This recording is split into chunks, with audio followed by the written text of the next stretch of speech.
Ads లేకుండా latest episode చూడండి. మొత్తం 50 చీరలు ఇవ్వండి. 50 చీరలా?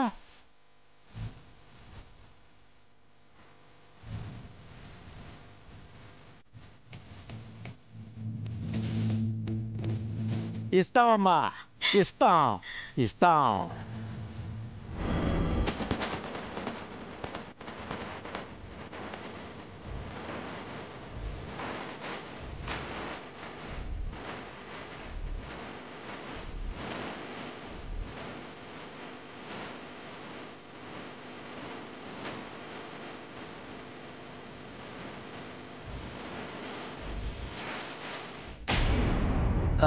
ఇదిగోనమ్మా. ఇదిగోండి. అల్లుడు,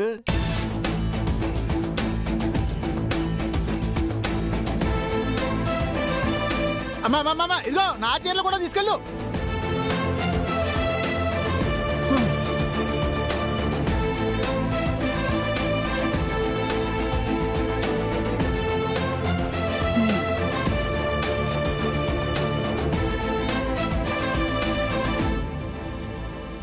బోణి అదిరిపోయింది. మొదలు పెట్టిన రోజే మొత్తం చీరలన్నీ అయిపోయాయి. ఇది బిజినెస్ అంటే. మమ్మల్ని చూసి నేర్చుకోండి. తెలివి మీకే కాదు మాకు ఉంది. వెళ్ళి ఆ దివ్యకి చెప్పు, మా దీపు కుమారిలు మొత్తం చీరలు అమ్మేశారని.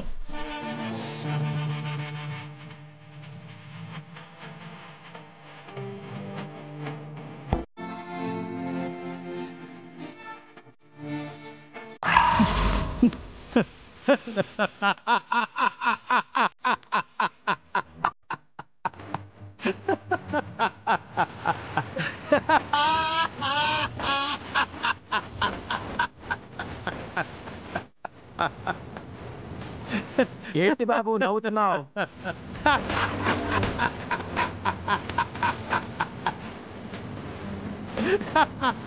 ఎడవలేక నవ్వుతున్నాడే ఉండండి. మన ప్లాన్ కి పిచ్చెక్కిపోయి నవ్వుతున్నాడేమో. పర్వాలేదు చాలు కేసా, ఏడవాలంటే ఏడు, మేమేం ఆపం.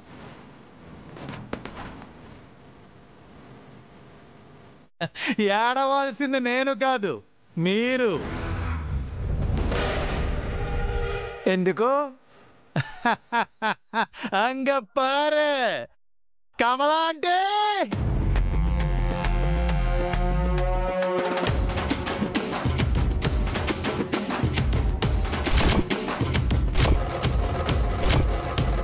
స్వాగతము స్వాగతము, వనితల చీరలకు స్వాగతము.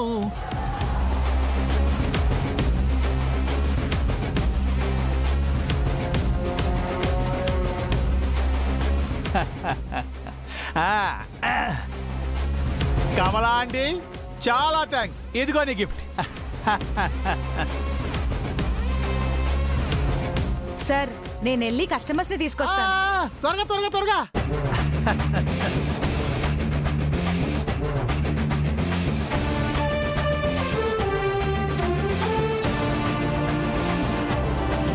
ఆవిడ కొన్న చీరలు నువ్వు తీసుకున్నావేంటి? ఆంటీకి 2 చీరలు గిఫ్ట్ గా ఇస్తానని చెప్పి నీ దగ్గరున్న చీరలన్నీ నేనే కొనిపించేశా.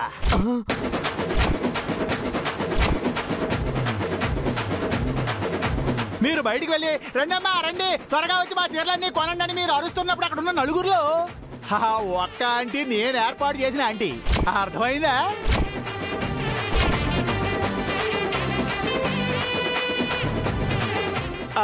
ఏంటండి ఏమన్నారు? మిమ్మల్ని చూసి బిజినెస్ చేయడం ఎలాగో నేర్చుకోవాలా?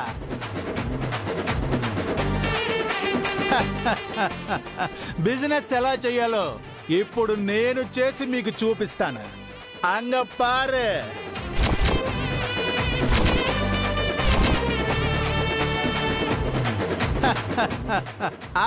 రండమ్మా రండి, స్వాగతం సుస్వాగతం.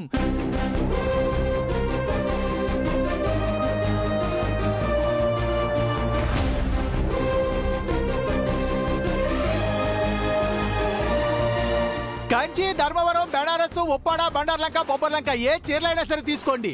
ఏ చీరైనా సరే 1500 ఫ్లాట్ రేట్.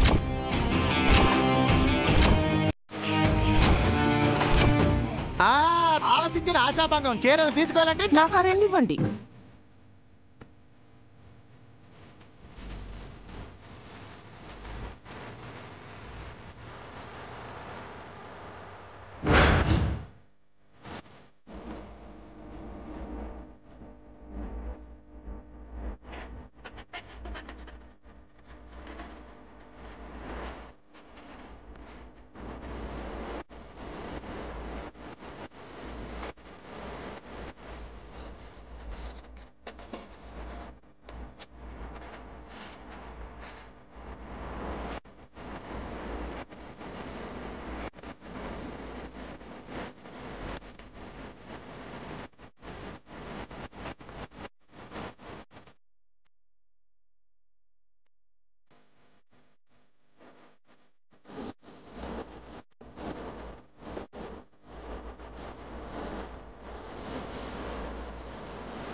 రూపాయల చీరని 1500 అమ్మేశాడు. 30,000 పెట్టుబడి పెట్టి 90,000 లాభం తీసుకున్నాడు. ఇది కదా బిజినెస్ అంటే. మనం నిండా మునిగిపోయాం.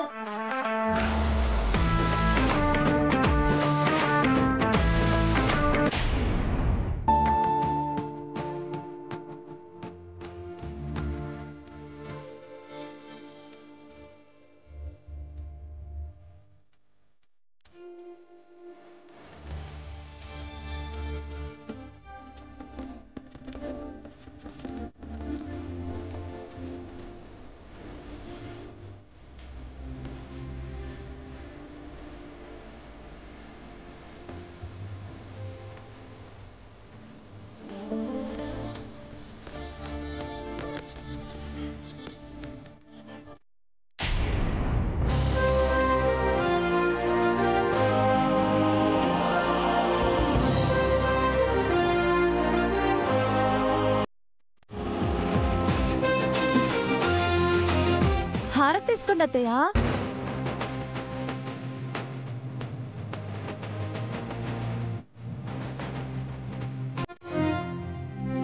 దీపు బాబాయ్ తయారు పిన్ని కుమారి చెల్లి.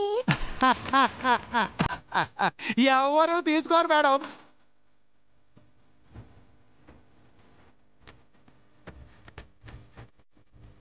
అచ్చుకుదేంటి మీరు చెప్పినట్టే చేశా. వీళ్ళ సర్వం మనకు సమర్పయామి.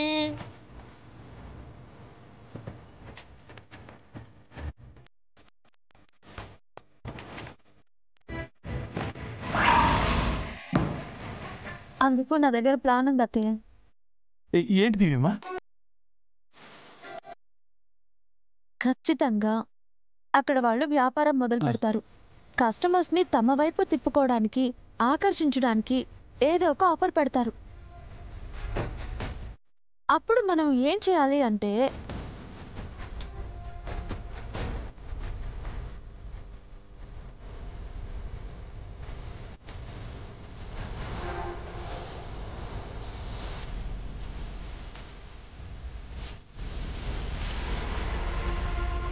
ఇది ప్లాన్. సూపర్ దివ్యమ్మా. మంచి ప్లాన్ దివ్య గారు. బాగుందమ్మా. అలా చేస్తేనే వాళ్ళకి కష్టం విలువ తెలిసొస్తుంది. అవును. చారుకేశ, ఈ పని చేయాల్సింది నువ్వే. నేనా? నువ్వే చేయాలి మరి. అత్తయ్య నేను పూజలో ఉంటాము. ఆయనేమో నీరసంగా ఉన్నారు కాబట్టి నువ్వే మన ప్లాన్ అమలు చేయాలి. చెయ్యి చారుకేశా. కావాలంటే నేను కాస్త ఓపిక చేసుకుని నీకు సాయపడతాను.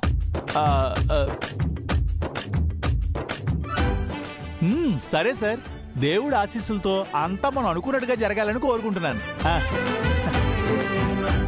జరుగుతుంది బాబు. మంచి మనుషులకి ఎప్పుడు మంచి జరుగుతుంది. చారుకేశ, కాసేపట్లో మేము పూజ మొదలు పెడతాము. అక్కడ నువ్వు మనం అనుకున్నది చేసేయి.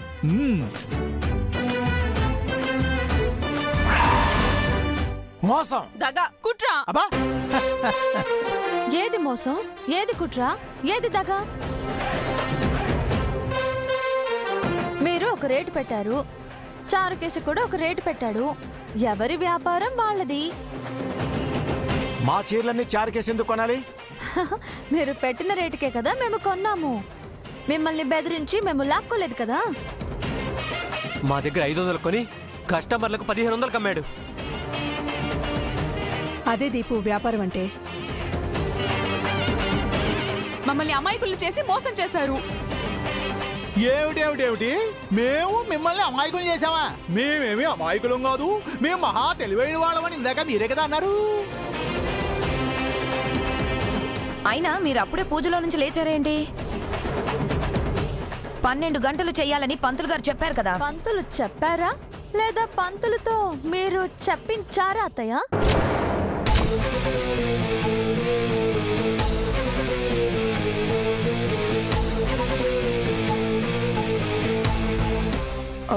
చెప్పించడం ఏంటి? పూజ 12 గంటల వరకు చెయ్యాలి కదా. 12 గంటల వరకు చేసాం అత్తయ్య. చూడండి, కావాలంటే వాల్ క్లాక్ చూసుకోండి, టైం 12 దాటింది.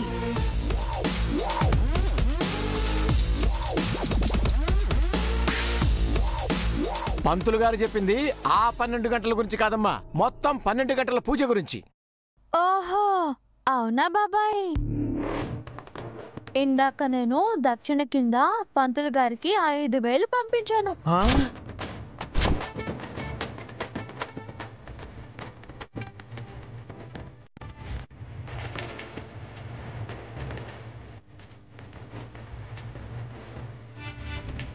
అప్పుడు పంతులు గారు వాల్ క్లాక్ లో 12 అయితే చాలు అని చెప్పారే.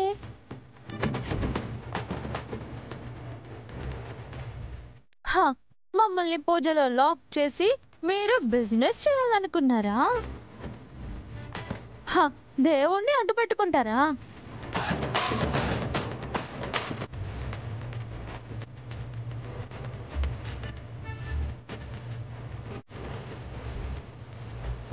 అత్తయ్య, ఇది తప్పు పద్ధతి అని చెప్పాల్సిన మీరే వీళ్ళతో కలిసి మా బిజినెస్ ని దెబ్బతీయాలనుకోవడం చాలా తప్పు.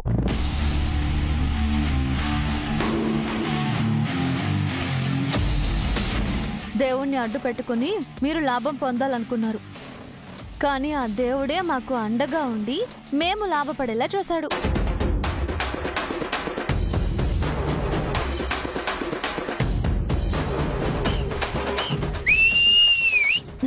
సూపర్ దివ్యమ్మా, లాస్ట్ పంచు మందు అయితే ఆ కిక్కే వేరప్ప.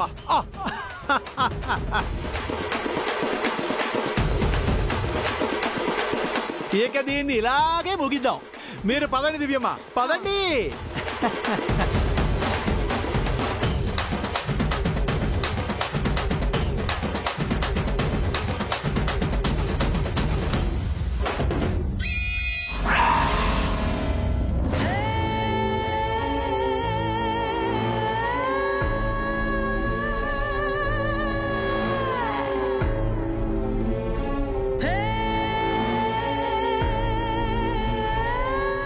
మిమ్మల్ని నమ్మి షాపులో స్టాక్ అంతా తెచ్చి ఇంట్లో పెట్టాను.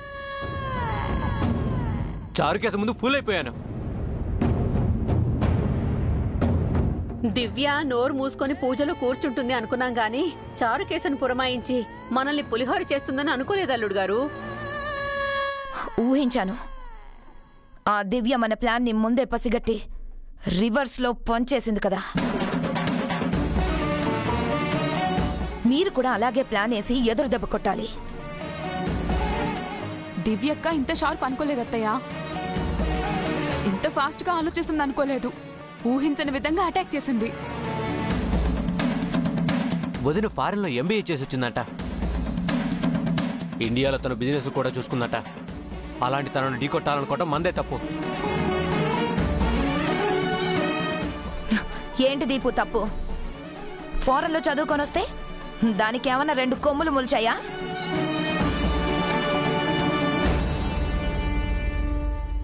మీరేం మాట్లాడరేంటి అన్నయ్య గారు? మీ అల్లుడికి ఇంత నష్టం వస్తే మీరు మౌనంగా ఉంటారా? సారీ సిస్టర్, నేను మౌనంగా లేను. నాలో ఒక పెద్ద యుద్ధమే జరుగుతుంది. అయినా మనం ఒకసారి ఓడిపోయినంత మాత్రాన వచ్చిన నష్టమే లేదే. ఇప్పుడు వచ్చింది నష్టమే కదా అంకుల్. అప్పుడేమో 25 లక్షల షాప్ ని ₹1 కోటి కొనిపెట్టి 50 లక్షలు అప్పు పెట్టొచ్చారు. ఆ అప్పు ఎలా తీరుస్తారు? ఇప్పుడు ఈ నష్టాన్ని ఎలా భర్తీ చేస్తారు? మీరు బాధపడకండి వదిన గారు, మా ఆయన దగ్గర బోల్డ్ అన్ని ప్లాన్స్ ఉన్నాయి. ఈయన తలుచుకుంటే తిమ్మిని బొమ్మిని చేయగలరు. అదే నా భయం ఆంటీ. ఆయన ఏదో చేస్తాడనుకుంటే నన్ను ఇంకేదో చేస్తున్నాడు. లేదండి, మా నాన్న మనసు పెట్టి మంచి ప్లాన్ వేశాడంటే తప్పకుండా వర్కౌట్ అవుతుంది. ఎంతసేపు ప్లాన్లు చేయడంలోనే సరిపోతుంది. ప్రాఫిట్స్ వచ్చేదెప్పుడు, ప్రశాంతంగా ఉండేదెప్పుడు? ఒక్క వారం రోజులు టైం ఇవ్వండి చాలు. షాపులోని స్టాకునంతా లాభాలతో అమ్మేస్తాను.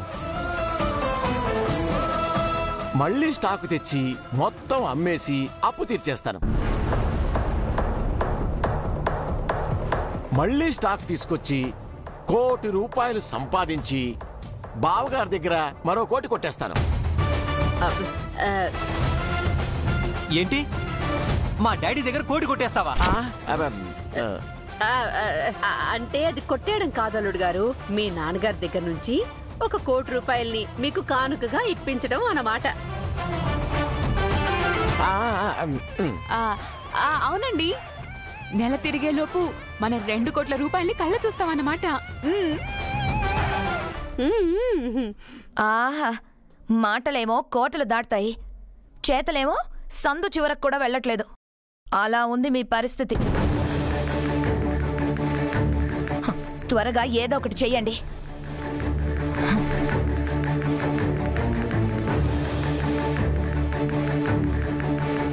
మళ్ళీ మనం లాస్ అయ్యామంటే డాడ్ ముందు నేను తలెత్తుకోలేను అంకుల్. Please do something. నా పరువు కాపాడండి.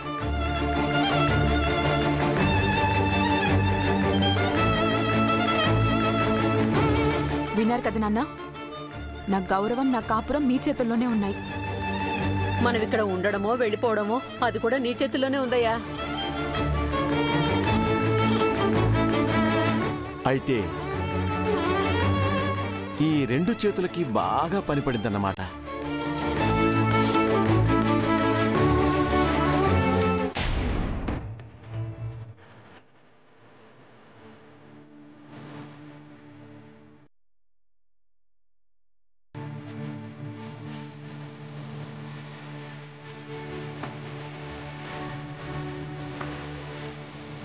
నీ తెలివే తెలివి దివ్య గారు. ఎవరికి ఎలా సమాధానం చెప్పాలి, ఎవరి ప్లాన్ను ఎలా తిప్పికొట్టాలో నీకు తెలిసినంతగా ఇంకెవ్వరికీ తెలీదు. అవునమ్మా, స్వామి కార్యం స్వకార్యం ఒకేసారి పూర్తి చేసినట్టు ఒక పక్క దేవుడి పూజ చేస్తూనే ఇంకో పక్క చీరలు అమ్మేశారు. నీలాంటి కోడలు ఇంటికొక్కరైనా ఉండాలి. ప్రతి ఇంట్లోనూ మా దివ్యమ్మ లాంటి అమ్మాయి ఉంటే ఈ ప్రపంచమే మారిపోతుందమ్మా. నన్ను ఊరికే మీరు మునగ చెట్టు ఎక్కించకండి, కొమ్మ విరిగి కింద పడిపోతాను. మీరు మునగ చెట్టు మీద కూర్చోలేదండి, ఎవరెస్ట్ మీద కూర్చున్నారు. దివ్యమ్మ, ఇదిగో పెట్టుబడి 30,000, లాభం 60,000, మొత్తం 90,000. ఇదిగో తీసుకోండి.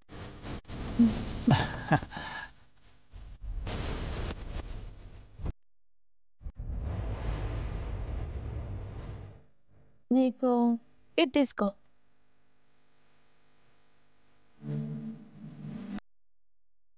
నాకెందుకమ్మా? కష్టపడి చీరలు అమ్మావు కదా చారుకేశా, తీసుకో. భలేవరే దివ్యమ్మ, కష్టపడి ప్లాన్ వేసింది మీరు, నేను జస్ట్ అమలు చేశాను అంతే. తీసుకో చారుకేశా. నీకు ఖర్చులు అవసరాలు ఉంటాయి కదా. నాకేం కావాలన్నా ఏం అవసరం ఉన్నా మా అభిబాబు చూసుకుంటారమ్మా. అసలు నేను ఎంత అడిగినా ఆయన ఇస్తారు. అయినా నేను ఇక్కడికి వచ్చింది ఏదో మీకు సాయపడ్డానికి తప్ప డబ్బుల కోసం కాదు. అది కాదు చారుకేశా, నువ్వు మీరింకేం చెప్పకండి దివ్యమ్మ. కావాలంటే ఈ 10,000 హర్ష సార్ పేరు మీద పూజ చేయించి గుళ్ళో హుండీలో వేయండి. నువ్వు మొండివాడివి చారుకేశా. సరే, చారుకేశ చెప్పినట్టే మీరు గుడికి వెళ్ళినప్పుడు అన్నదానానికి ఒక 10,000 ఇవ్వండి అత్తయ్య. ఈ డబ్బులన్నీ కూడా మీ దగ్గరే ఉంచండి.